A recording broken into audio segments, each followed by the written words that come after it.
విత్తనము నేలలో ఉన్నప్పుడే చీమల నుండి రక్షించుకుంటుంది.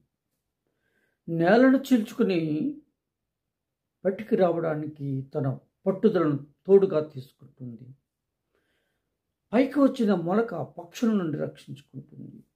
చిగురించిన మొక్క జంతువుల నుండి రక్షించుకుంటుంది. ఇలా కొన్ని మొక్కలు ఎదిగి ఆహారాన్ని ఇస్తే మరికొన్ని మొక్కలు వృక్షాలుగా మారి చీమలకు, పక్షులకు గూడుగా, జంతువులు, మనుషులకు నీడగా మారుతాయి. మనిషి కూడా పట్టుదలతో ఒక మహావృక్షమై తనను కష్టపెట్టేటటువంటి మనుషులకి వృక్షాల నీడని, గూడిని ఇవ్వాలని మనసు కోరుకోవాలి.